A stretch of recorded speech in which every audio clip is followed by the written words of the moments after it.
Hi guys, welcome to my YouTube channel YCT engineering. Youth company times के engineering section में आप सभी का स्वागत है। बहुत दिनों से डिमांड थी कि सर जनरल इंजीनियरिंग की बुक ले आइए, उसका रिव्यू करके बताइए क्या चीज़ें रहने वाली हैं, कितने क्वेश्चंस रहेंगे और आपके एग्जाम के लिए सबसे इम्पोर्टेंट जो रहेगा, जिसमें कि एक ही बुक में आपके सिविल, मैकेनिकल, इलेक्ट्रिकल, इलेक्ट्रॉनिक्स के क्वेश्चंस रहेंगे, जो आपके एग्जाम्स के लिए कॉमन इंजीनियरिंग का सिलेबस जो इस बार ऐड हुआ है जेएसएससी में, जो इस बार पूछा जाएगा, उसके लिए हमने बुक लॉन्च कर दी है जनरल इंजीनियरिंग की। इसमें अब तक जितने भी पेपर हुए हैं जनरल इंजीनियरिंग के, सारे क्वेश्चन को डिपार्टमेंट वाइज, पहले सिविल वालों का है, फिर इलेक्ट्रिकल वालों का है, फिर मैकेनिकल वालों का है, तीनों में से आपके क्वेश्चन पूछे जाएंगे। इसलिए जनरल इंजीनियरिंग की ये बुक हम लॉन्च कर रहे हैं और इसमें लगभग 85 पेपर्स के लगभग 5604 क्वेश्चंस को कलेक्ट किया गया है, फिर उन्हें सब्जेक्ट वाइज डिवाइड किया गया। वो सारी चीज़ें डिटेल्स मिलेंगी। 895 की ये बुक रहने वाली है, बाइलैंग्वेज रहेगी, हिंदी और इंग्लिश लैंग्वेज दोनों में ये रहने वाली है। तो ऑल ओवर इंडिया किसी को कोई भी प्रॉब्लम नहीं होगी, क्योंकि अदर स्टेट भी इसमें एलिजिबल होते हैं। साथ ही साथ झारखंड से हमारे पास जो क्वेरी आ रही थी झारखंड एग्जाम के लिए, कोई हिंदी में मांग रहा था, कोई इंग्लिश में मांग रहा था, इसलिए हमने इसे बाइलैंग्वेज लॉन्च किया है। तो इस बुक की जो प्रिंट प्राइस रहने वाली है वो 695 रहेगी। नंबर ऑफ पेजेस की बात करते हैं तो ये 895 पेज की बुक रहने वाली है। ये हम आपके ऑफलाइन स्टोर तथा हमारे ऑनलाइन स्टोर yctbook.com से इसे आप जा ले सकते हैं, ऑर्डर कर सकते हैं।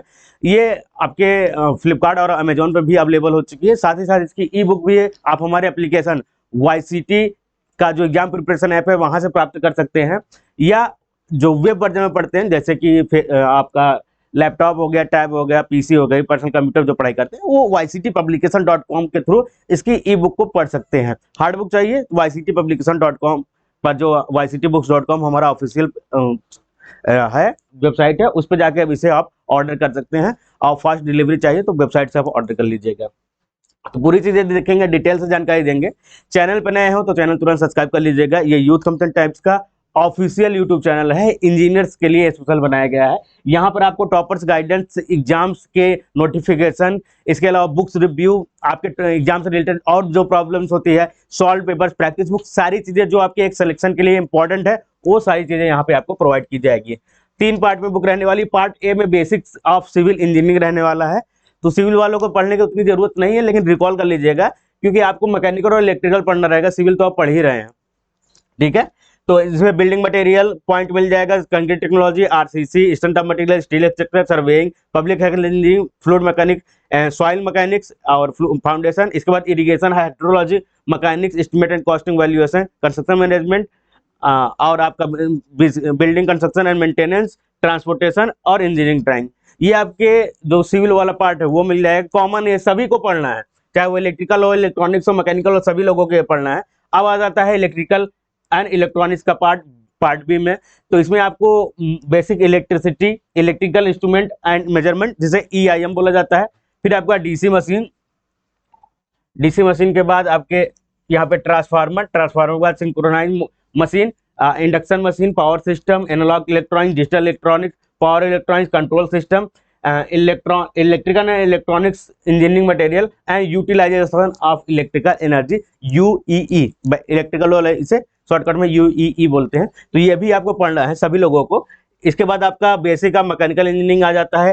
सबसे पहले मैकेनिक्स आ जाएगा, उसके बाद सोम है, हाइड्रोलिक्स मशीन है, थर्मोडायनेमिक्स में, power plant engineering, PPE, heat and mass transfer, RAC, theory of machine, machine design, engineering material, production technology, industrial engineering, internal combustion engine and automobile. And जो टॉपिक्स बच गए हैं वो मिसलेनियन हमने 6 पेज में, last में 6 पेज में हमने डाल दिया। तो 891 से 896 पेज तक ये सारी चीजें आपको अवेलेबल मिलने वाली है। यही आपको फर्स्ट पेपर में मोस्ट इंपॉर्टेंट रहने वाला है। इस बुक को आपको कम से कम 6 से 7 8 बार पढ़ना है। जब तक आपका जनरल इंजीनियरिंग का एग्जाम होगा तब तक इसे पढ़ लीजिएगा, चाहे ई बुक से पढ़िए, चाहे तो हार्ड बुक ऑर्डर कर दीजिए, लेकिन इसे पढ़कर आपको सिलेक्शन लेना है, ये चीज ध्यान रखिएगा।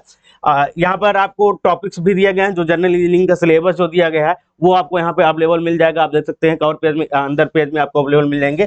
पेपर देखिए, अभी तक जो झारखंड के 7 पेपर हुए हैं जनरल इंजीनियरिंग के, 6 जेई के हुए हैं, 1 एई का हुआ है। 2013 से लेकर 2022 तक के सारे पेपर इसमें इंक्लूड किए गए हैं जनरल इंजीनियरिंग वाले। इसके अलावा बिहार में भी जनरल इंजीनियरिंग के एई में पूछे जाते हैं, वो आपको अवेलेबल मिल जाएंगे। 1995, 2001, 2006, 2012, 18, 19, 22। तो ये सारे पेपर जनरल इंजीनियरिंग के आपको मिलने वाले हैं। इसके अलावा NHPC में मैकेनिकल, इलेक्ट्रिकल, सिविल के जो जनरल इंजीनियरिंग का पार्ट है वो पूछा जाएगा। इसके बाद राजस्थान में जो पेपर हुए हैं इलेक्ट्रॉनिक्स एंड मैकेनिकल के डिग्री एंड डिप्लोमा के 4 पेपर वो ऐड कर दिए गए हैं। महाराष्ट्र पब्लिक सर्विस कमीशन के 4 पेपर हैं। D++ AE के इलेक्ट्रॉनिक्स इलेक्ट्रॉनिक्स एंड मैकेनिकल के पेपर्स हैं वो ऐड किए गए हैं। DDA JEE के 4 पेपर हैं। RRB JEE के पेपर हैं। RRB JEE के बाद यहाँ पे आपको कुछ other paper IERL diploma training, Andhra Pradesh PSC और UP Jal Nigam JEE and M के पेपर सारे उसमें ऐड किए गए हैं। अगर नंबर ऑफ क्वेश्चन की बात करते हैं तो 5600 क्वेश्चन है और 85 पेपर्स को ऐड करके ये सारे क्वेश्चंस बनाए गए हैं। फिर उन्हें टॉपिक वाइज डिवाइड किया गया है। यहाँ पे स्टार्ट होता है सिविल इंजीनियरिंग के कितने क्वेश्चन है, 1550 क्वेश्चन है। इलेक्ट्रिकल इलेक्ट्रॉनिक्स से 1769 क्वेश्चन है। मैकेनिकल इंजीनियरिंग के 869 क्वेश्चन यहाँ पे रहने वाले हैं। ये आपको पाइग्राफ चार्ट दिया गया है। फिर यहाँ पे सिविल इंजीनियरिंग का पूरा बेसिक जो डिटेल मैंने अभी बताया था आपको वो यहाँ पे अवेलेबल मिल जाएगा। क्वेश्चन यहाँ पे स्टार्ट होते हैं आपका बिल्डिंग मटेरियल से। ये क्वेश्चन जैसे the maximum working temperature at निकल क्रोमियम इज अबाउट, निकल क्रोमियम का अधिकतम कार्यकारी तापमान कितना होता है? 1150, 1500 डिग्री सेल्सियस, 1000 डिग्री सेल्सियस या 1400 डिग्री सेल्सियस होता है। इसका 1150 है। निकल क्रोमियम मिश्र धातु होती है। निकल और क्रोमियम का मिश्रण होता है। 80% निकल होता है, 20% आपका क्रोमियम होता है। गलनांक इसका 1400 डिग्री सेल्सियस है। कार्यकारी वर्किंग टेम्परेचर पूछा है और गलनांक नहीं पूछा है। गलनांक 1400 होता है तो अधिकतम कार्यकारी तापमान 1150 के डिग्री के बराबर होगा। निकल क्रोमियम का उपयोग विद्युत हीटर जो आपका आता है भट्टी के तापन तत्व बनाने में किया जाता है। अगला क्वेश्चन यहाँ पे दिया गया है। ये क्वेश्चन पूछा गया JSSC JEE 2022 का जो एग्जाम हुआ था 4 नवंबर को, उसमें पूछा गया है अकॉर्डिंग टू इंडियन स्टैंडर्ड यानी कि according to IS what is the safe bearing capacity of rocks without laminations and defects used for laying foundation, यानी कि इंडियन बियरिंग कैपेसिटी आपका पूछा हुआ है। तो बियरिंग कैपेसिटी टन प्रति मीटर स्क्वायर इसका फार्मूला होता है, जो यूनिट होती है वो है, जो यूनिट सब में सेम है। सबसे पहले ऐसे क्वेश्चन में ना यूनिट चेक किया करो। सबसे पहले अगर यूनिट डिफरेंट आ रही है तो आपको पता होना चाहिए क्या पूछा है, उसकी यूनिट क्या होती है। DFCCL के एग्जाम में ऐसा क्वेश्चन होता है, उसमें उल्टा सीधा यूनिट दे देती है, तो केवल आप यूनिट देख के आंसर सही करके चले आ सकते हो। तो इसमें आंसर क्या होगा इसका 330 टन प्रति मीटर स्क्वायर। ठीक है। इसके बाद अगला क्वेश्चन दिया गया है कि प्रकाश के परीक्षण में प्रक्रिया में निम्नलिखित में कौन सा कार्बनिक विलायक परीक्षक के रूप में प्रयोग किया जाता है? क्रियोसोट, कॉपर नेफ्थिनेट, सेलेनियम या कार्बोलिनियम। कॉपर नेफ्थिनेट आपका यूज किया जाता है। ये भी JSSC जनरल इंजीनियरिंग के एग्जाम में पूछा गया है। और क्या होता है कॉपर, वो पूरा डिटेल अंदर मिल जाएगा आपको। और उसके अलावा भी इसमें और कौन कौन से यूज किया जा सकते हैं वो यहाँ पे दिया गया है। तो आपकी बार ये ऑप्शन दे सकता है, 4 ऑप्शन में एक ऑप्शन में ये दे देगा। तो ध्यान करिए, जितने क्वेश्चन आप पढ़िएगा उसके जितने ऑप्शन दिए रहेंगे उसकी भी डिटेल जरूर पढ़ते जाइएगा, पॉइंट आउट करते जाइएगा, जिससे अगर इससे रिलेटेड कोई क्वेश्चन पूछता है, नए क्वेश्चन जनरेट होगा तो वो ऑप्शन छोड़कर 4 ऑप्शन में एक ऑप्शन और ऐड कर देगा उसमें। तो आपको इसको पता होना चाहिए। आप वही पढ़ के गए हैं, आपने एक्सप्लेनेशन नहीं पढ़ा है, फिर भी गड़बड़ है। एक अच्छे इमारती लकड़ी परीक्षण की भेदन क्षमता कितनी होनी चाहिए? What should be the penetrating power of a good timber preservative. ठीक है, कितनी होनी चाहिए आप अच्छे इमारती के लिए? 6 mm से लेकर 25 mm तक की आपकी होनी चाहिए। बी ऑप्शन यहाँ पे दिया गया है। यह भी JSSC का क्वेश्चन दिया गया। प्रकाश का परीक्षण क्यों किया जाता है, कि कैसे कैसे उपयोग होता है, जब आप अंदर पढ़ेंगे तो आपको चीजें समझ में आएगी। ठीक है। और यहाँ पे इसी प्रकार हर क्वेश्चन का यहाँ पे किसका क्वेश्चन है? टिम्बर का ही क्वेश्चन है। टिम्बर के परीक्षण की विधियां कितनी होती हैं? ब्रशिंग होती है, चेयरिंग होती है, डिपिंग एंड स्टेपिंग होती है, hot and cold open tank treatment होता है, इंजेक्शन होता है, इंजेक्शन दिया जाता है, फिर छिड़काव स्प्रेइंग होता है, प्रकाश को अग्नि यानी कि उसके पूरे ऊपर की परत को जला दिया जाता है। गाँवों में अधिकतर इसी को यूज किया जाता है जिससे दीमक न लगे।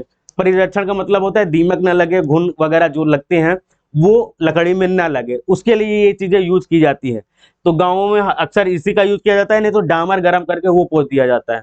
तो डामर क्या है आपका? ब्रशिंग में आएगा। जो डामर आते हैं ना कच्चे काले काले होते हैं उनको पोत दिया, वो ब्रशिंग में आएगा। ब्रश के तो गर्म करके ब्रशिंग कर दिया जाता है, या लकड़ी को जला दिया जाता है, हल्का ऊपर ऊपर जला दिया जाता है, तभी उसमें होने लगते हैं। और कुछ यहाँ पे ट्रीटमेंट क्या होगा, लैब में होते हैं। जैसे इंजेक्टिन का होगा तो ये खुले मैदान में नहीं होगा, ये लैब में ले जाकर एक्सचेंज किया जाता है। प्रेशर तो आपका हो जाएगा। डिबोना होगा, इसके लिए भी टैंक बनाया जाता है। तो एक प्रकार का इस प्रकार है। फिर यहाँ क्वेश्चन पूछा है Mohs scale is used to measure which property of stone, कठोरता नापी जाती है। ऑप्शन देखते हैं क्या है। ये NHPC में पूछा गया। For stones Mohs scale is used to determine, Mohs scale देखिए कठोरता नापी जाती है। ठीक है, ऑप्शन देख लेते हैं क्या क्या होता है। मैंने आंसर पहले ही बता दिया आपको। ठीक टफनेस होता है, हार्डनेस होती है, फ्लेक्नीनेस होता है, या आपका ड्यूरेबिलिटी, कठोरता। मैंने क्या बताया, कठोरता नापी जाती है, तो हार्डनेस उसे इंग्लिश में बोलते हैं। बी ऑप्शन यहाँ पे सही है। जेपीएससी यही जनरल इंजीनियरिंग का एक क्वेश्चन है जो 2013 में हुआ था। क्वेश्चन पढ़िए, उसका आंसर आना चाहिए, इस प्रकार की तैयारी होनी चाहिए आपकी। मैंने देखिए अभी ऑप्शन नहीं देखा था, मैंने डायरेक्ट क्वेश्चन पढ़ा, मैंने बता दिया उससे कठोरता नापी जाती है। मोस्कल कठोरता नापने के लिए यूज होता है। डायमंड सबसे कठोर पदार्थ होता है, उसकी जो मोस्कल होता है उसका 10 होती है, सबसे ज्यादा हार्ड वही माना जाता है। यहाँ पे दिया हुआ देखिए, ये भी दिया हुआ, हीरा सबसे ज्यादा 10। सबसे कम टाक होता है, जो टेलकम पाउडर आता है बच्चों को लगाया जाता है, कितना नरम नरम होता है नाखून से आप। उसका जिप्सम है, कैल्साइट है, फ्लोराइट है, एपिटाइट है, फेल्सपार है, quartz, topaz, corundum, diamond. Diamond सबसे ज्यादा कठोर आपका माना जाता है। और यहाँ पे क्या क्वेश्चन है, तो इस प्रकार के ये क्वेश्चन दिए जाएंगे। और यहाँ पे आपको पढ़ना है, लगभग 895 पेज की बुक रहने वाली है। आपको अदर सब्जेक्ट में ज्यादा ध्यान देना है, मतलब अगर आपका सिविल है तो मैकेनिकल इलेक्ट्रिकल में ज्यादा ध्यान दीजिए, इलेक्ट्रिकल है तो सिविल और मैकेनिकल में ज्यादा ध्यान दीजिए। इसमें सबसे ज्यादा फायदा मैकेनिकल वालों को होता है, क्योंकि सिविल की अधिकतर चीजें वो पहले से पढ़ लेते हैं, इलेक्ट्रिकल की भी कुछ चीजें वो पढ़ लेते हैं, तो कॉमन होता है। इलेक्ट्रिकल वालों को सिविल में पढ़ने में प्रॉब्लम होती है, सिविल को इलेक्ट्रिकल में पढ़ने में प्रॉब्लम होती है। इसीलिए तो झारखंड के डिपार्टमेंट ने जनरल इंजीनियरिंग की बुक दी है कि आप जनरल इंजीनियरिंग पढ़ कर आओ, सिविल इलेक्ट्रिकल मैकेनिकल तीनों पढ़ कर आओ, तब आपका एग्जाम होगा। जो ज्यादा बेहतर होगा उसे हम प्री में सेलेक्ट करेंगे, फिर आपका मेंस होगा। तो किताबें अवेलेबल हो चुकी हैं हमारे हर वेबसाइट पे, चाहे ई बुक फॉर्मेट में हो चाहे बुक फॉर्मेट में हो। yctbooks.com है, अमेजॉन, फ्लिपकार्ट, वहां से आप अवेलेबल कर सकते हैं। मेसो है, जियो मार्ट है, हर जगह से बुक अवेलेबल हो जाएगी। और कोई डिमांड होगी कमेंट करके बताइएगा, आपकी कमेंट्स का हमें इंतजार रहता है। और बुक ये कैसी लगी, अगर आपने ई बुक या बुक पढ़ लिया है तो उसको वो भी कमेंट करके बता सकते हैं, जिससे आपके जूनियरों को इसका फायदा मिल सके। आज के लिए बस इतना ही, धन्यवाद।